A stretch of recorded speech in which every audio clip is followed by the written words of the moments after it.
Because bitches get riches. Bitches get riches. Bitches get riches.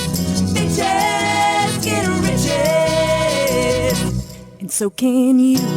There's nothing that feels better than being completely prepared, than being ahead of whatever work is due. And yet, even though I know that, I spend like 90% of my life procrastinating. No, it's true. Like yesterday I worked real hard on a manuscript. And then I was just like, I need to watch 4 episodes of Jane the Virgin in a row. That's just going to make me feel good. So I didn't. Haven't you already watched all of that? No, I'm watching the final season, bitch. Oh, okay. I've never seen any of it. Oh my God. What are you doing with your life? Is she still a virgin? No. No spoilers. No spoilers. Not still a virgin. So after she loses her virginity, like no spoilers about that, but like it does happen. The title credits start like scratching out the word virgin and like writing in other things. It's like Jane, the really stressed mom, and you know, et cetera, et cetera. But it's always funny, and there's a Latin lover narrator, and the whole thing is like an homage / parody of telenovelas. So it's brilliant. You need to watch that and Crazy Ex-Girlfriend immediately. Okay, but here's the thing: did you watch Fleabag? No. All right. You get to give me shit about not watching those 2 shows when you have watched Fleabag. Here's my pitch for it. Okay, hit me. There's only 2 seasons. What? Each of the seasons is only 6 episodes. Oh. And those 6 episodes are half hour. Oh. Okay, I'm in. I feel like a sense of like visceral relief when I start a new TV show and I see at the bottom that it's like 23 minutes long, because it was like a half an hour formatted for TV. And I'm like, yes, this is such a small commitment as opposed to a prestige drama where like they'll randomly have like 1 hour, 7-minute long episodes. And I'm like, no, I have so much I need to do. So much to do. And sometimes just like, listen, I need to sit in front of the TV and watch a thing while I'm eating food. And then I need to be done. And then I need to be done. Yeah, I only have so much time that it's going to take me to eat my food. And like, I need to be entertained for that time because like, Lord knows that like, I can't be alone with my thoughts. No. Like, no. We cannot have that. Are we recording, by the way? We are. I'm Kitty. Oh, and I'm Piggy. We're the bitches and bitches get riches. We're an anarchist motorcycle gang roaring across the post-apocalyptic landscape on steeds of iron. And we are here to fight you to the death in our Thunderdome. Yet, our time on this planet is limited. So, let's get started. All right. So today's letter comes to us from our Tumblr. If you're not following us on Tumblr yet, you absolutely should. Not only do we post fun stuff, but we also do a lot of Q&As. Sometimes I will do Q&As from the pub around the corner, which is like #DrunkPiggy, and it's in all caps. It's very entertaining. Like, you're missing out if you're not following us on Tumblr yet. That is a treat.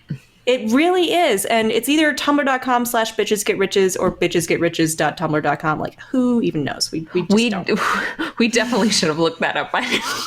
Should have looked it up. Haven't done it yet. Everything's fine. All right. So here's our question. As a progressive person and someone who is starting to get into a pretty good place financially, having an emergency fund, bought a home a few years ago, paying off credit card debts, I start to feel so guilty. It probably doesn't help that I work in finance too. I don't like capitalism, girl, same, but I'm working it the way I'm quote unquote supposed to. How do I feel less guilty for making myself financially healthy? This is a really good question, and it's one that I have heard a lot. And I think that to a certain point, this shows you the kind of social circles that you and I are likely to run in, where I've heard this kind of angst a lot. And I think it's a combination of folks who are very mindful of the ethics of the way that they interact with the world. But also I think there's a little bit of a fear of being perceived as a sellout, that when you are poor, that means you automatically get status into this group of people who are unimpeachable in terms of their inclusion into this morally correct club, that all rich people are awful. So I need to stay safe in this poor column so that I won't have to think too hard about how difficult it actually is to consistently make ethical purchases. It's really hard. Yeah. And I also want to say, like, I'm gonna head the criticism off at the pass and say, you know, there are probably people who are reading this who are like, oh, boo hoo, you're rich, like, oh, it sucks, like, poor little rich girl, it sucks to be you, feeling guilty, like, some people have real problems, and that's absolutely true.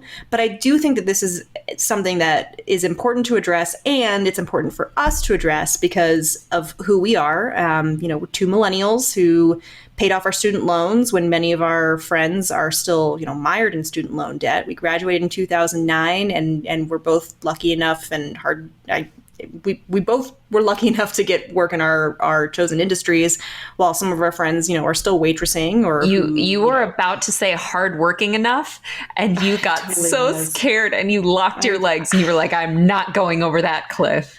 It's a perfect example of this. I think you and I are very, very reticent to attribute too much of our success to anything other than pure luck of who we are, the traits we were born with, the advantages that our parents gifted down to us, and the sort of circumstances of where we happen to end up in life. Yeah. It's the tightrope of discussions of privilege where, like, yes, one can have advantages, and yes, one can be lucky, but one can also waste luck and advantages. It is hard to admit that, you know, there are people out there who do work just as hard and don't have luck and advantages, and there are people who have luck and advantages and don't work as hard, and some combination of those qualities is what gets you where you are. And I do feel like you and I have worked very hard. Like, that's part of why we're such good business partners with this blog, and why, you know, we're sort of on the same page, but it's also why we've chosen to spend our time dispensing advice largely for free to people who, you know, either haven't had the luck and advantages we have, or don't know how to figure it out and game the system in other ways. So, long story short, this is a great question. Let's answer it. Yeah. I think there's a really big difference between participating in a capitalist society and advocating for the continuation of a capitalist society. I would say you and I are both, like, probably closer to the socialist spectrum in terms of our political beliefs. Surely not. I know I'm really going out on a limb there. Like, we feel... My father is horrified. We feel that there are certain baselines of quality of life that everyone deserves, that basically no one should deserve to starve, no one should deserve to have to sleep on the streets, no one should be able to intellectually handle more education, but financially unable to pursue it. Like, that's... No one should be fighting for clean water. # Flint, Michigan. It's often difficult to not feel like a hypocrite when you're like, I'm someone who is good at capitalism. That does not mean that I think capitalism is a fantastic system. And I am someone who is good at capitalism. I am really freaking good at capitalism. Good at capitalism. I am an ENTJ. I'm very good at making money. I'm very good at navigating complex social environments like corporations. You're a level 20 capitalist. I am a level 20 capital. Oh, thank you. And really, that is not a slam. Being able to live and thrive in a capitalist world is completely separate to me from saying this is the best possible system. If I can do it, anyone can. I'm gonna, spend my precious dollars and my precious votes making sure that this is the system that we have forever and ever. Amen. Yeah. Listen, you were talking about the difference between advocating for capitalism and being good at playing the game. And capitalism is a fucking game. It is. Like, I look at our economy as a game. I look at our financial institutions as a game. And as a game, it can be beaten. And it can be lost. Yeah. And I feel very strongly that, our whole purpose in dispensing financial advice and advocating financial literacy is teaching people how to win the game and how to beat the game and overcome these odds that are, literally set up so that there can be losers. Yeah. Which is so horrible when you think that the losers, like, that those are people's lives. Like, there's nothing funny about losing the game of capitalism. Yeah. If the penalty for losing is that you have like the least cool car on the block, fine, whatever. Unfortunately, the penalty for losing is like, you're homeless. Yeah, like you don't have a home, or you don't have enough money to feed yourself, or you're bankrupt from medical expenses. And your kids get taken away from you. Yeah. Those are the consequences for losing. Exactly. We're good at fucking capitalism. But we have friends who are not. And we have many friends who are not. They're either working artists or freelancers, or they're not as financially solvent as we are for various reasons. And I often, like the letter writer, I kind of compare myself to those friends. And I look at it as my position as a financially healthy person is both to lift as I climb. And that means, helping the people who aren't as financially healthy as you are becoming more financially healthy. And also to, use my power, and money is power, to dismantle the game, or at least make it less rigged against people who don't have as much money. Yeah. I've talked a little bit in the past how, I'm someone who would self-identify now as wealthy. You are wealthy, absolutely. Yeah. That's pretty recent, but we're starting to say that without getting crazy eyes. Remember when we lived in an apartment with like 9,000 mice? Oh my God. They were all my friends. They'd come out in the middle of the night. They all had hantavirus. Like tiptoe up to collect my Cheez-It crumbles from the floor. No. Oh, I felt like Cinderella. Oh, don't lie. You weren't eating Cheez-Its. You were eating cheese nips. We know. Listen, it was whatever I could steal from the convenience store that my friend was working at. You're right. Where I could just walk out with something and be like, okay, I can't afford this, so you're going to let me walk out with it. God bless on-campus convenience stores. Mm-hmm. That place is a den of iniquity. Those are the days. So I have talked in the past about how being wealthy, I have had the amazing opportunity to extend the stability that grants me to other people who don't have stability. So I will give an example. One of my goodest Judies, a gal who goes by the name Goosey. She's been around for long enough Goosey! that she gets her own animal nickname. You will know her from the cheese cracker debate post. She was our cheese cracker debate moderator. She was, and she was really, really good at it. I'm gonna have to ask her to return with those skills for our next one, which our Patreon donors have determined is going to be Oreos and their generic ilk.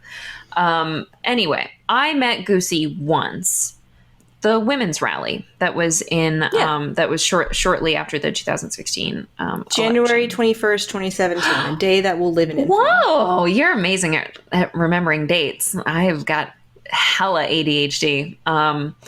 So she and I, like, the president is always inaugurated on the 20th of January. It was the day after Trump's inauguration. I'm not a Rain Man. I just, never mind. This is all news to me. I'm lucky if I remember my own birthday.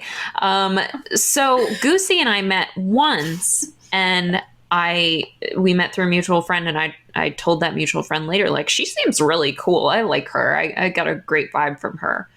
Like, a couple of weeks later, I found out that some really awful stuff had happened to her, and her partner was not being supportive in the least. And she lived with that partner, and she worked in retail. So, which is another way of saying, she's not like Scrooge McDuck swimming in a pool filled with golden doubloons. So I was able to say, hey, come and live with us. Come stay with us for like a couple of months until you kind of find a new situation where you don't have to live with this asshole who's kind of questioning this awful stuff that happened to you. And you can save up money. And she ended up staying with us for a while, and not paying rent gave her the freedom to choose instead to spend her money on like a violence recovery program, which I think was super helpful for her.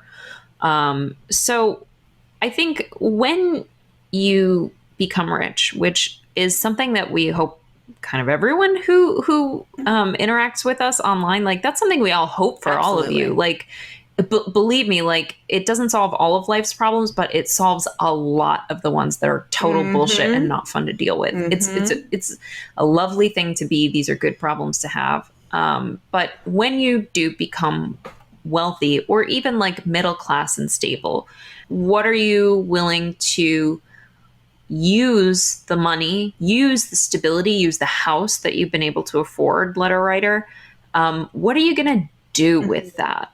And whatever you think you're capable of doing, I guarantee that there's more. Absolutely. Okay, I'm going to go total like literary nerd on you right now. There's a Mary Oliver quote, Mary Oliver being a poet. I think it goes something like, "What will you do with your one wild and precious life?"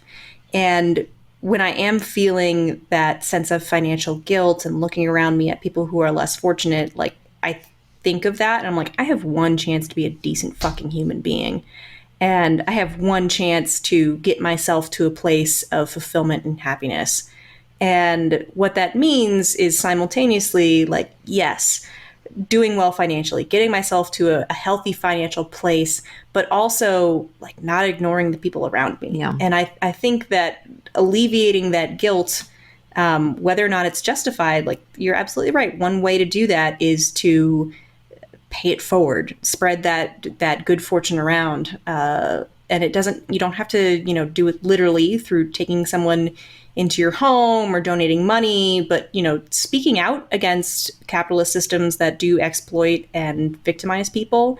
I do have an issue with people who claim to be progressive and then, don't interrogate ways that they are systematically advantaged by the exploitation of people who are poorer than them. It's not a good look. It's not a good look. It's not a good look. It's hard, for example, we're both white women.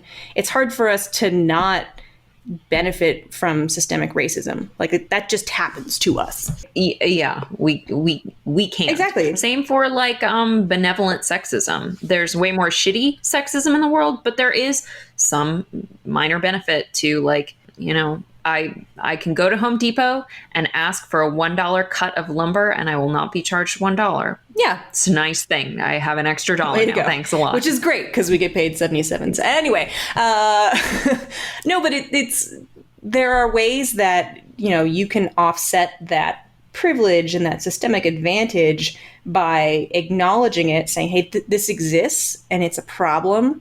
And then going forth and doing what you can to educate others and fix it in your daily life. And you're not gonna solve issues of racism and sexism and classism all by yourself. That's too much to ask of anyone. And I don't think it's your responsibility as somebody who is not wealthy but financially healthy, to use the letter writer's terms. I don't think it's that person's sole responsibility to alleviate the stress of classism, et cetera, in the lives of everyone they know. That's just too much for one person. Yeah. I think sometimes the perfect is the enemy of the good. If you feel like the only way that you can live a blameless life is by being impoverished, girl, you got to go back and work on that, because that is not the case. We can be fortunate in so many ways. I think we mentioned some fairly big things like giving free housing to someone, loaning money to someone. Those are kind of big things, but I want to emphasize how many teeny tiny little things you can do that add to the net good and help to push us away from these systems that cultivate instability, because the instability is profitable to the system. One of those things is obviously voting. Voting is huge, and not just voting in presidential elections, but voting in your local elections. Things like school board have a huge fucking impact on people's lives. Vote local. So just go do that. Exactly. I also want to say, like, being financially healthy, like, it puts you in a really coveted position where, like, you don't have to spend 80 hours a week working for money. Like, so what are you going to do with those hours that you're not filling with a second or third job? And for me, the answer was volunteering. I volunteer at a middle school, teach or just tutoring writing and reading. And I don't get paid for this, obviously. And it was one of those things where, you know, my friend is their math teacher, and I was like, so do you guys ever accept volunteers? And she was just like, how soon can you start? You know, I work in a city with one of the worst school systems in the country. So one thing I can do as a financially healthy person who doesn't have children in the school system is I can donate my time and my expertise to help these children get the education they need to be successful in life and to achieve, you know, financial solvency in a way that their parents maybe can't at this point.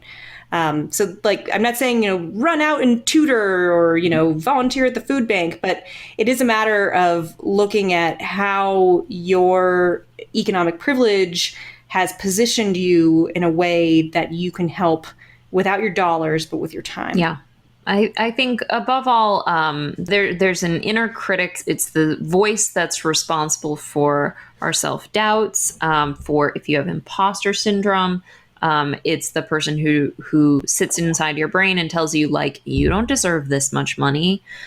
You don't deserve a nice house like this. You don't deserve this level of comfort and happiness. There are all these people in the world who don't have those things. Why should you be the one that has it? And I think that voice is really unhelpful and really doesn't, I think focusing on your own hypocrisies is kind of an exercise in, like, navel gazing that isn't actually helpful to any poor person anywhere. You feeling bad about your financial situation literally does nothing except for make you feel bad.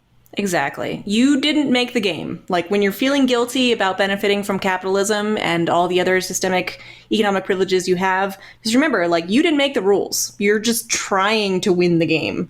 Or at least beat the game. Then use whatever money you got winning that game to, like, make spiteful purchases. Like, now I'm going to take all of this, like, great free tax money that I got back because I'm a member of a privileged class, and instead I'm going to invest it in homeless shelters.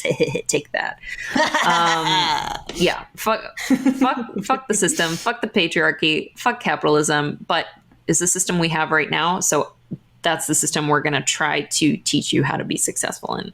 Yeah. And being successful in that system is the only way to beat it and help other people and destroy the system. So focus on that. I do realize this episode might come off as a little bit of like, oh, look at all the nice things we do for poor people. And that's not our intention here. Like, it's genuinely, you know, remember where you came from and try to help others. That's really all we should do in life, is just be nice. Yeah, there are lots of people who have 18 houses and who are pissed as hell that they can't get a huge tax break on their 19th. Those people aren't sitting and asking, like, is it ethically and morally fair that I have way more than my personal family's physical needs met? Like that person is not listening to us, and they're not asking these questions. Yeah. So it's a great start that you're just asking, do what you can, but don't waste your energy feeling bad about the fact that other people have it worse than you, because it's unproductive. It's not productive. And as good capitalist, productivity is our number one metric for success. I work 19 hours a day in a hamburger mine just to buy one musical record. What is that musical record, by the way? Oh, that musical record is Weird Al Yankovic's Like a Surgeon. Good answer. Good answer. I know. I'm good with that. Are you good with that? I'm good with that. All right, listeners, if there's a question that you would like for us to answer, go to bitchesgetriches.com and click Ask the Bitches. There's only one way to guarantee that we'll answer your question, though, and that's to become a Patreon donor. If you like what we do and you want us to keep going, please become a Patreon donor and support us with whatever donation amount you are comfortable with. And we also have a merch store where you can buy t-shirts and printable worksheets and more. Finally, there are some free things you can do to say thanks. Please rate and review us on iTunes, Spotify, Google Play, whatever you use. It bumps us up on the charts and makes us easier to find. Follow us on Twitter, Tumblr, Instagram, and Pinterest. And if you subscribe to our articles, you will never miss a new one. You can do all of that at bitchesgetriches.com. Hey, is there anything else they should know? Yeah, I think that I'm really attracted to fire-type Pokemon. And I kind of feel like I was meant to be like a fire gym leader. Mostly it's because I really love repping Rapidash. Rapidash can learn Bounce, which is actually a flying type move. Like, he's incredible. Like, it's very easy to take a Rapidash and make him a very well-rounded creature. I'm going to go ahead and say fire Pokemon are the way to go. Good to know. Bitches out! That might be the first time we got it, like, simultaneously.